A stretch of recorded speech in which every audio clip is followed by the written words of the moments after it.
The day you were diagnosed with type 2 diabetes, someone gave you a list of foods you could never eat again. And somewhere near the top of that list, or maybe buried at the bottom, almost as an afterthought, was chocolate. And you nodded. You accepted it. You walked out of that office, and you went home, and you did exactly what you were told. But what if I told you that the person who made that list didn't know the whole story? What if I told you that hiding inside one specific category of chocolate, a category most diabetics walk right past in the grocery store every single week, there's a naturally occurring compound that has been studied in controlled clinical trials at some of the most respected medical institutions on Earth. And what those trials found is that this compound activates the same biological pathway in your body that one of the most prescribed diabetes medications in the world targets. Not similar to it, not inspired by it. The same pathway. I want you to let that settle for a second, because when I first read that research, I had to stop and read it again, and then a third time, because the implication of what it meant for every patient sitting in my waiting room, every person who had obediently given up chocolate for years, hit me like a wave. They had been avoiding something that could have been quietly working in their favor every single morning. Today, I am going to show you 5 specific types of chocolate that the published clinical evidence actually supports for people managing blood sugar. I'm going to walk you through the exact science of why they work, down to the molecular level. I'm going to tell you precisely what words to look for on every label, and which words mean you should put the product back on the shelf immediately. And I'm going to give you a practical plan you can begin tonight. Not someday, not after your next doctor's appointment, tonight. But I need you to stay with me through the science first, because if you skip ahead to the list won't mean anything. Once you understand what is actually happening inside your body when you eat the right form of chocolate, you won't need me to convince you of anything. The biology will do that entirely on its own. And I need to ask you something before we begin. In the comments below this video, right now, before you go any further, tell me 2 things. How old you are and what your most recent A1C number was. You don't have to give your name, just a number and an age. Something like 64, A1C was 7.2. I read every single comment personally, and those numbers are how I decide what this channel covers next. If I see a cluster of people sitting at 7.5, I know exactly where to go next week. Your comment is not just feedback. It is direction. It matters more than you might think. Now, let's talk about why chocolate, the right chocolate, is not your enemy. When we talk about chocolate and blood sugar, we are not actually talking about chocolate. We are talking about cacao. These are 2 completely different things. And the line between them is drawn by one factor: how much industrial processing the product has been through. Inside the raw cacao bean, before any human being has touched it, lives a family of plant compounds called polyphenol. For people managing type 2 diabetes, the 2 most clinically significant polyphenol in cacao are called epicatechin and catechin. I want to explain what these compounds actually do inside your body, because this is not vague nutritional theory. This is molecular biology that connects directly to the disease you are managing every day. Inside every cell in your body, particularly your muscle cells, there is an enzyme called AMPK. Its full name is adenosine monophosphate activated protein kinase. Think of it as your cell's internal energy sensor. When AMPK is activated, something remarkable happens. Your muscle cells begin to absorb glucose from your bloodstream without needing insulin to tell them to. It opens what I would call a side door into your cells, a secondary entry point that bypasses the main entrance, which is the insulin receptor.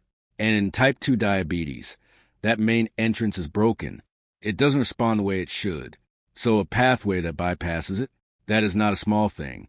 Now here's the part that stopped me cold when I first read it. Metformin, one of the most widely prescribed diabetes medications in the world, a drug that millions of people with type 2 diabetes take every day, works by activating AMPK. And research published in peer-reviewed journals has shown that epicatechin, the primary polyphenol in cacao, activates this same pathway. Let me be precise about what that does and does not mean. It does not mean that cacao is a replacement for metformin. It does not mean you should change or stop any medication. What it means is that these 2 things, a pharmaceutical that's been used for decades and a compound found in natural food, are working on the same fundamental biological lever. That is not a coincidence. That is a shared mechanism. The second mechanism involved the lining of your blood vessels, which is called the endothelium. This is where insulin signaling actually begins. Before insulin can instruct your cells to absorb glucose, it first has to interact with endothelium, the thin layer of cells lining your arteries and veins. In type 2 diabetes, chronic inflammation and ongoing oxidative stress gradually damage this lining, and that damage does not stay local. It spreads a problem. Damaged endothelium means impaired insulin signaling. Impaired insulin signaling means worsening insulin resistance. And worsening insulin resistance pushes your A1C higher over time, even when your diet and lifestyle stay the same.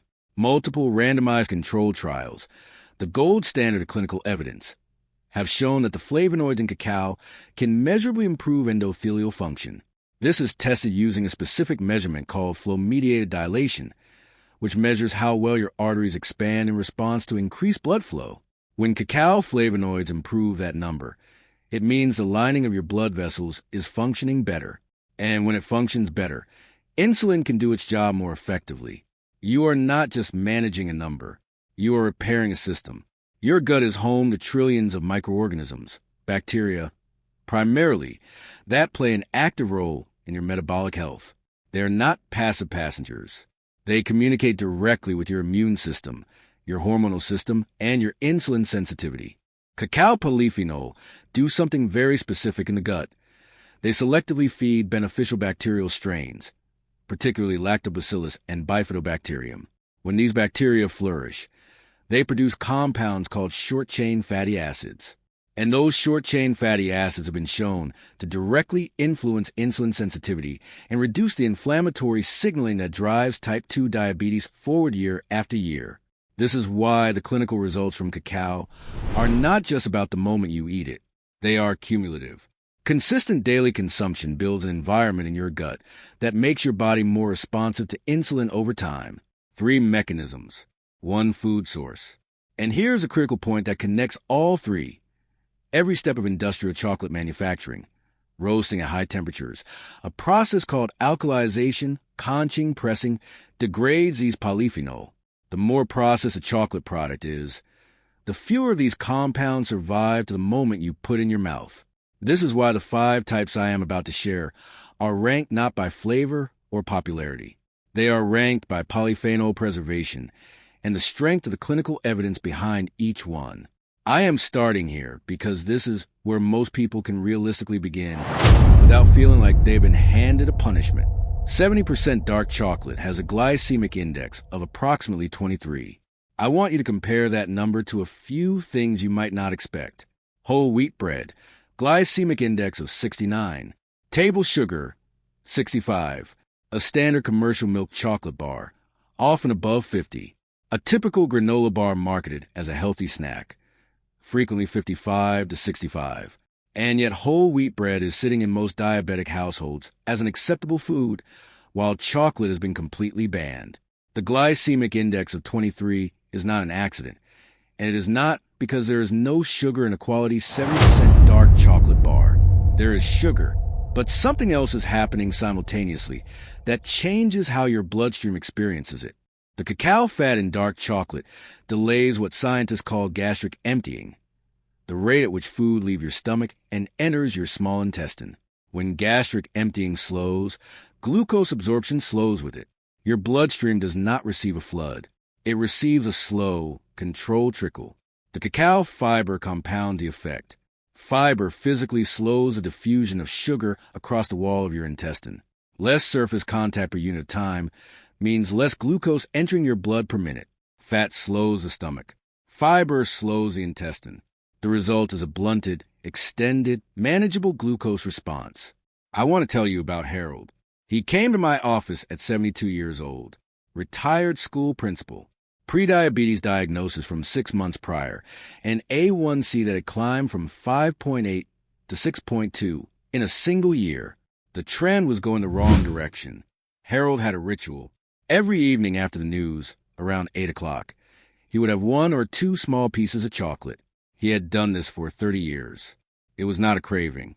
It was a rhythm, a small, quiet pleasure at the end of the day. When he was diagnosed, he stopped immediately, completely, cold. He felt proud of his discipline.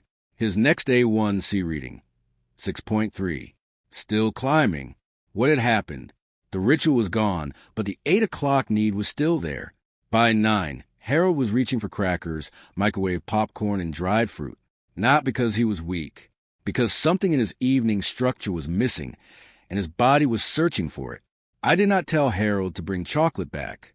I told him to bring the ritual back, with the right chocolate. 2 small squares of 70% dark chocolate, alongside a small handful of walnuts, at 8 o'clock after the news. 3 months later, his A1C was 5.9. A 2022 meta-analysis in the International Journal of Food Sciences and Nutrition, drawing from 12 randomized control trials conducted specifically in type 2 diabetes patients, found that cocoa product consumption was associated with statistically significant reductions in fasting blood glucose, LDL cholesterol, and C-reactive protein, a key inflammatory marker. Bloodstream experiences it. The clinically supported portion is 20 to 30 grams per day. That is roughly 2 to 3 small squares. Now the label trap, and this matters enormously. Many bars sold as dark chocolate or labeled 70% cacao on the front actually list sugar as the first ingredient on the back panel. The front of the package is marketing. The ingredient list is law. Flip the bar over before you buy it. The first word on that ingredient list should be cacao mass cacao paste or cocoa mass. That tells you that cacao, not sugar, is the primary component of what you are about to eat. If you see sugar listed first, the bar is not what the front claims, regardless of how dark it looks or how sophisticated the packaging appears. This is where the clinical evidence makes a meaningful jump. And I want to be precise about why, because the numbers here are important. As cacao percentage climbs from 70% to 85%, 2 things happen at the same time. First, the flavonoid concentration rises by approximately 30 to 40% per gram. You are getting significantly more of the therapeutic compounds in the same portion size. Second, the sugar content drops substantially. A 70% dark chocolate bar typically contains 20 to 25 grams of sugar per 100 grams. At 85%, that figure falls to somewhere between 10 and 14 grams. You are eating less sugar and more medicine in the same bite. A randomized clinical trial specifically studying 84% dark chocolate in adults with type 2 diabetes over an 8-week period found something that I think deserves to be read aloud slowly.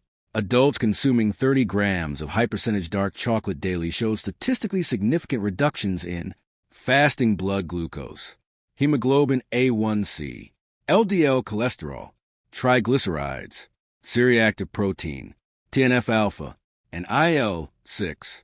I want to draw your attention particularly to those last 3, C-reactive protein, TNF-alpha, and IL-6. These are not just markers we watch. These are inflammatory messengers that your immune system releases and that directly impair the function of your insulin receptors. When these markers are elevated chronically, your insulin receptors become progressively less responsive. This is one of the core biological reasons why type 2 diabetes tend to progress over time, even when people are trying to manage it carefully. When these markers come down, when the inflammatory signal quiets, your cells become more capable of responding to insulin. You are not just managing a symptom. You are addressing one of the engines of the disease itself. There is also a practical advantage to 85% that I have watched play out in my patients repeatedly, and I want to mention it because it matters more than people expect. The intensity of the flavor at 85% creates natural portion control. This sounds simple, but its effect is profound. 1 or 2 squares of 85% dark chocolate registers as genuinely satisfying in a way that a milder, sweeter chocolate rarely does. The flavor is complete. It signals to your brain that the experience is over.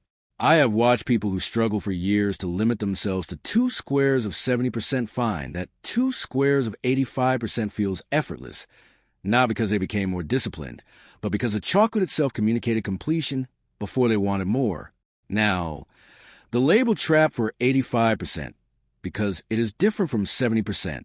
At this percentage, Some manufacturers compensate for the natural bitterness by adding vanillin, a synthetic vanilla compound, or by using cacao that has been treated with an alkalizing process called Dutch processing. Dutch processing reduces bitterness by chemically treating the cacao with an alkali. It also destroys a significant portion of the flavonoids you are trying to consume. Look for the words natural process or non-alkalized on the label. If you see the phrase processed with alkali anywhere in the ingredient list, the polyphenol in that bar have been substantially degraded before you open the package. I want to ask you something directly before we move to type 3. Between the 70% and the 85%, which one do you think you could realistically add to your daily routine this week? Leave your answer in the comments. And while you're there, I want to ask you one more question. Has any physician ever sat down with you and explained, specifically and clearly, how chronic inflammation physically prevents your insulin receptors from functioning the way they should? I have been practicing clinical medicine for over 20 years. The answer I hear most consistently to that question surprises people. I'll tell you what it is at the very end of this video. This is the one most people walk right past in the grocery store. I understand why. They look like coarse gravel. They taste nothing remotely like the chocolate you grew up eating. There's no clever packaging trying to convince you they are a treat. But from a purely clinical standpoint, if we are measuring flavonoid density in solid food forms, cacao nibs are at the top of the list by a considerable distance. Here's why. Making a chocolate bar requires a cacao bean to go through pressing, conching, tempering, and molding. Each of those industrial steps applies heat, pressure, and time, and each one degrades a portion of the polyphenol content that was in the original bean. By the time a chocolate bar reaches the store shelf, a meaningful percentage of what made the cacao therapeutically interesting is gone. Cacao nibs skip almost all of that. They are simply the roasted cacao bean, cracked open and broken into fragments. What survives that minimal process is close to what was inside the bean before any factory touched it. The glycemic index of cacao nibs is essentially 0. There is no added sugar, no milk solids, no emulsifiers. What you're eating is cacao fiber, cacao fat, and a dense concentration of epicatechin and catechin, delivered in as close to their native state as a commercially available product can offer.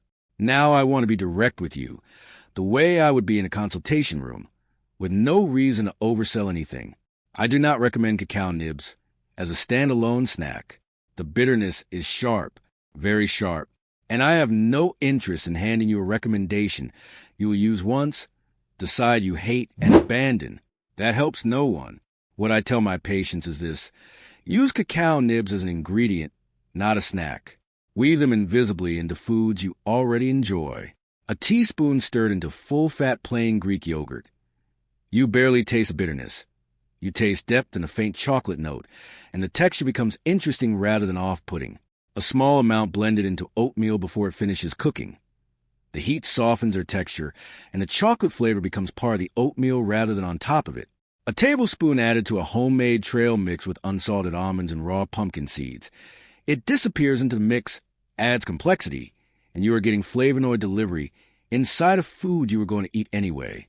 I want to tell you about Dorothy, 67 years old, 12 years into a type 2 diabetes diagnosis, a 1C sitting at 7.1 despite consistent medication.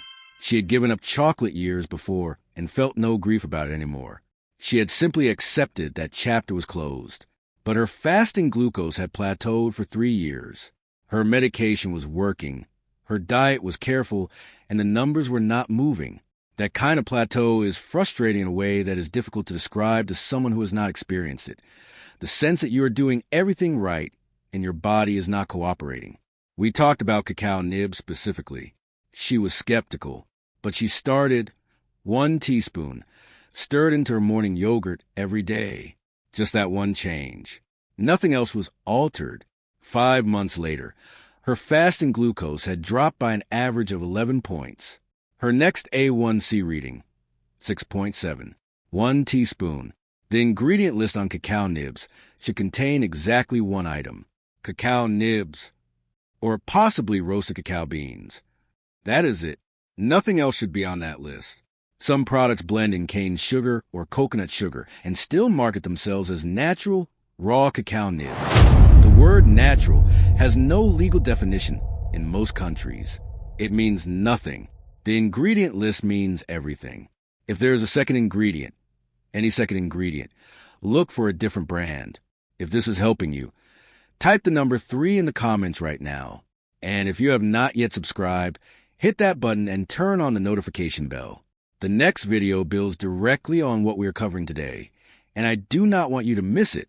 I want to handle this section with particular care because the sugar-free chocolate category is one of the most aggressively marketed and one of the most consistently misrepresented spaces in the entire diabetic food market. Let me start with what actually works. Erythritol. Erythritol is a sugar alcohol, but behaves very differently from most other sugar alcohols. Its glycemic index is essentially 0. Unlike compounds such as maltitol or sorbitol, erythritol is absorbed almost entirely in the small intestine and excreted unchanged to the kidneys. This means it bypasses a large intestine, and bypassing a large intestine is significant because it is in a large intestine that most other sugar alcohols ferment and cause the bloating, cramping, and digestive urgency that many people associate with all sugar-free products. Erythritol carries about 70% of the sweetness of regular sugar with negligible metabolic consequence from a blood glucose standpoint. Monk fruit extract. Monk fruit extract, also known as luhangwa, works through an entirely different mechanism. The sweet-tasting compounds in monk fruit, called magricides, are simply not metabolized by the human body. They pass through the digestive tract without triggering any insulin response or causing any rise in blood glucose. A 2019 review in the journal Nutrients confirmed no clinically meaningful glycemic response from monk fruit sweeteners across the studies examined. A chocolate bar built on a base of 60% or higher cacao, sweetened with erythritol or monk fruit, delivers genuine flavonoid content in a format that tastes meaningfully close to the milk chocolate that many of my patients spent decades enjoying. Now, there is something I need to say to you clearly, particularly for those of you who are managing both diabetes and cardiovascular risk. Erythritol's glycemic profile is well established and the evidence on blood sugar is solid, but emerging research has raised questions about its long-term cardiovascular safety that you deserve to know about. A study published in 2023 in the journal Nature Medicine, conducted by researchers at the Cleveland Clinic across more than 4,000 participants in the United States and Europe, found that individuals with higher blood levels of erythritol had a significantly elevated risk of major cardiovascular events, including heart attack and stroke. Follow-up laboratory research showed that erythritol appeared to increase platelet aggregation, the tendency of blood platelets to cluster together and form clots. A second prospective study from the same research team in 2024 confirmed these findings in healthy volunteers given a standard erythritol dose. I want to be precise about what this research does and does not establish. It does not yet prove direct cause and effect. Some researchers have noted that individuals with metabolic disease naturally produce more erythritol internally, which means higher blood levels may partially reflect existing disease rather than dietary intake. The regulatory agencies in the United States, Canada, and the United Kingdom continue to consider erythritol safe. But I am raising this with you because many of you watching this are managing both diabetes and elevated cardiovascular risk. That is precisely the population the researchers were most concerned about. And you deserve to have this information so that you can bring it to your own physician. My clinical guidance. If cardiovascular risk is part of your picture, and for most of my patients over 60, it is, consider making monk fruit your primary sweetener in this category. Monk fruit has no comparable cardiovascular concerns in the current published literature. It delivers the same zero glycemic profile and gives you everything you need without the open question. Before making erythritol a daily habit, raise it at your next appointment and ask where the evidence currently stands. It is a 5-minute conversation worth having. The critical warning, maltitol, now the warning that applies to this entire product category, regardless of which sweetener you prefer. And this is the part one most need you to remember, because it protects you from the most common mistake people make in this aisle. The majority of sugar-free chocolates on store shelves in North America and the United Kingdom, the ones in the diabetes-friendly section, the ones with the confident front label claims, are not sweetened with erythritol or monk fruit. They are sweetened with maltitol. Maltitol has a glycemic index of 52. That is not a safe number for someone managing blood sugar. At a 2-square portion, the impact may be modest, but many people eat more than 2 squares when the front label says sugar-free and their guard is down. And at larger portions, maltitol can cause a meaningful glucose response in addition to significant gastrointestinal distress, particularly in adults over 60, where the large intestine handles it poorly. I have had patients contact me in genuine distress after a diabetic-friendly chocolate bar from a major, well-known brand caused them significant digestive problems within an hour of eating it. The front of the package was full of confident health claims. The back panel listed maltitol as the primary sweetener. Your 20-second rule for this category: flip the bar over. Go directly to the sweetener section of the ingredient list. You want to see erythritol, monk fruit extract, or stevia glycosides written clearly. If you see maltitol, isomalt sorbitol, or the vague phrase sugar alcohol without specifying which one, put it back. Walk away. The front of the package cannot be trusted in this category. The back is the only truth. I told you at the beginning to pay attention to number 5. A container of pure, natural, non-alkalized cacao powder typically costs less than a single specialty chocolate bar on the shelf next to it. It sits in the baking aisle. Quiet. No dramatic packaging. No bold health claims. No celebrity endorsements. And it carries the most robust clinical evidence of all 5 types I have discussed today, by a meaningful distance. A 2022 systematic review and meta-analysis, drawing from 12 separate randomized controlled trials involving participants with type 2 diabetes, found that cocoa product supplementation produced statistically significant reductions in fasting blood glucose, LDL cholesterol, triglycerides, and C-reactive protein. The reduction in fasting blood glucose across the pooled trial data was approximately 9 milligrams per deciliter. 9 points. Sustained. Across 12 independent studies. On multiple continents. I want you to understand what that means in real terms. Fasting blood glucose is not a snapshot taken on a favorable morning. It is a reflection of how your body manages glucose in its baseline, resting state. When a dietary intervention moves that number consistently, not once, not in one trial, but across 12 independent trials, you're looking at a structural change in metabolic behavior, not a short-lived effect. Why does natural cacao powder outperform even quality dark chocolate bars? Because every step of chocolate bar manufacturing, pressing, conching, tempering, molding, exposes a polyphenol to heat and oxygen. Heat and oxygen degrade them. By the time the bar reaches a shelf, a meaningful portion of what made the cacao powerful is already gone. Natural cacao powder skips most of that processing. The flavonoid content you consume is closer to what was in the original bean before any factory intervened. But I need you to understand one thing before you go to the store, because getting this wrong means spending money on a product that will not deliver what you are expecting. There are 2 types of cacao powder. They look identical on the shelf. They taste very different, and their therapeutic value is almost opposite. Natural processed cacao powder and Dutch processed cacao powder. Dutch processed cacao, also called alkalized cocoa, has been chemically treated with an alkalizing agent to reduce the natural acidity and bitterness of cacao. This makes it taste milder and smoother. It also makes it nearly useless for our purposes.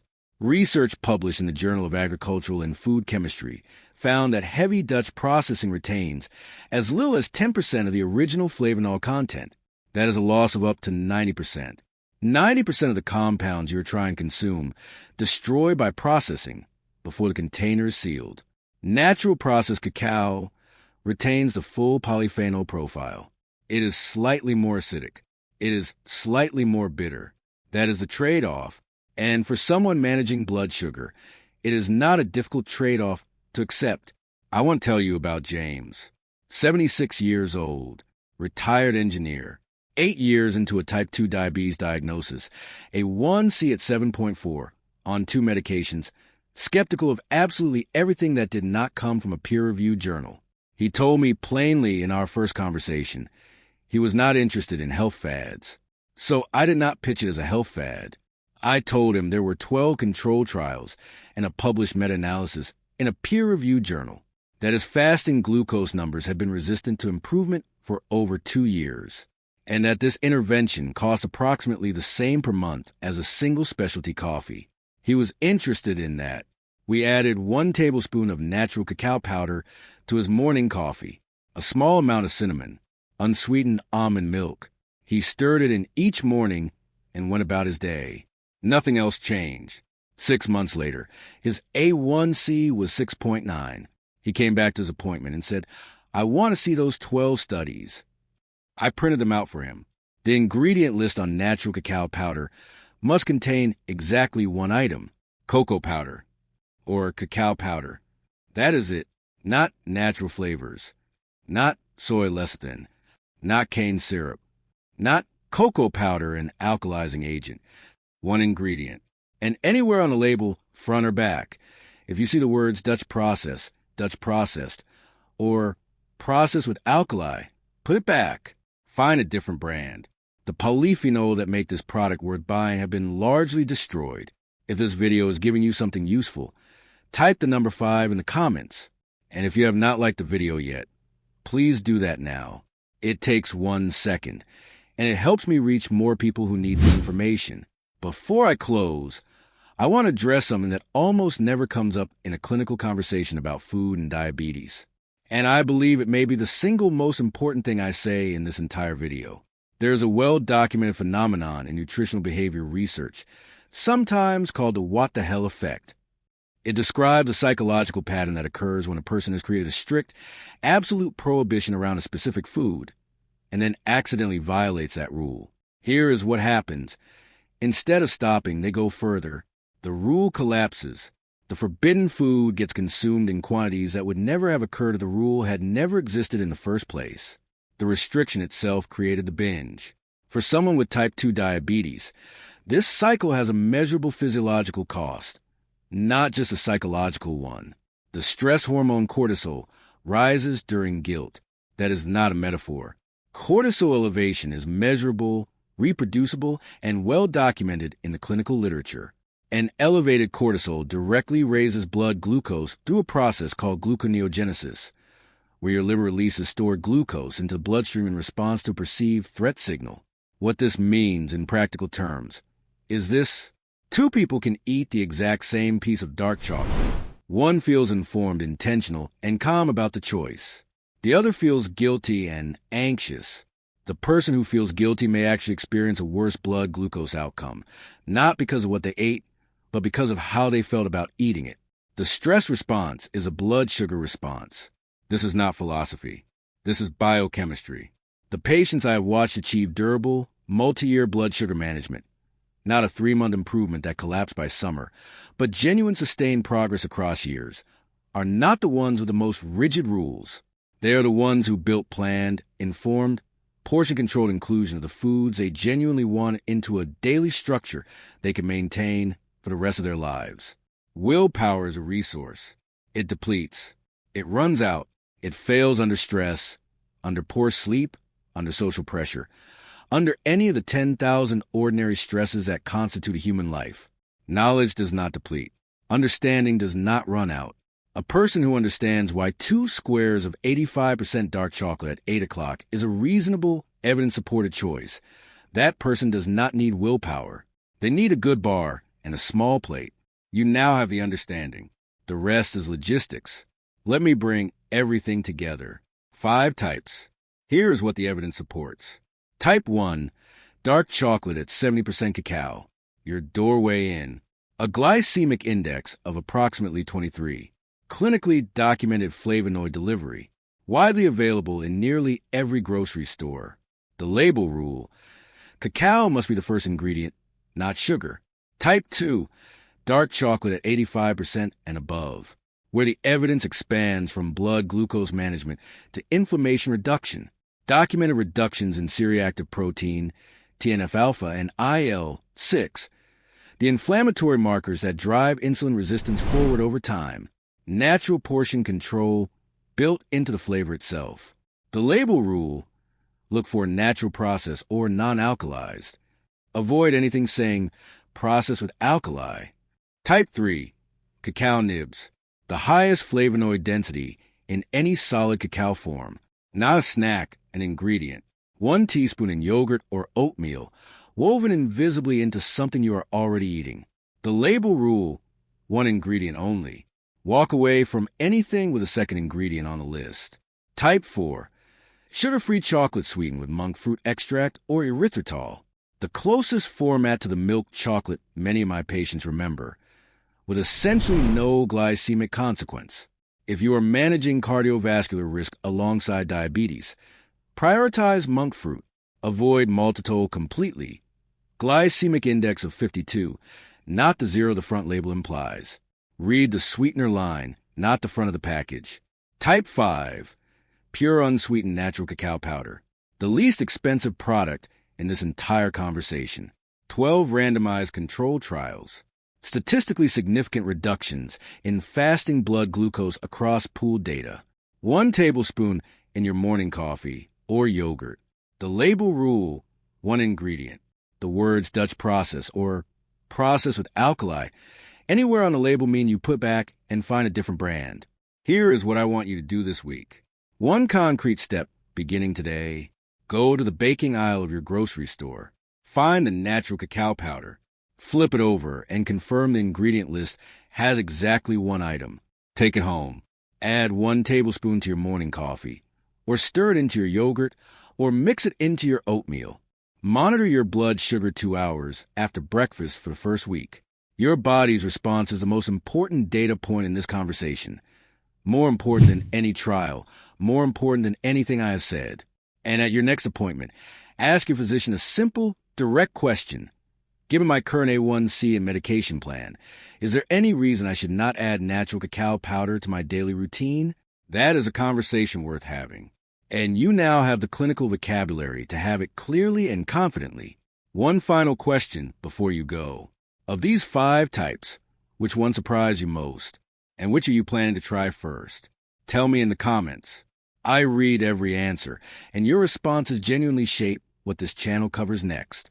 Earlier in this video, I asked you, has any physician ever explained clearly and specifically how inflammation drives insulin resistance forward year after year? The answer I receive most often, from hundreds of comments every month, is some version of, no, no one ever explained it that way. If that was your answer too, I want to ask you something. Do you know someone else with type 2 diabetes who has been managing this disease in the dark, following the rules they were given at diagnosis without ever understanding the biology behind them? A family member, a friend, a neighbor, someone at your church or your community center. Share this video with them. 1 conversation, 1 small change to a morning routine. These things can move a number that has been stuck for years.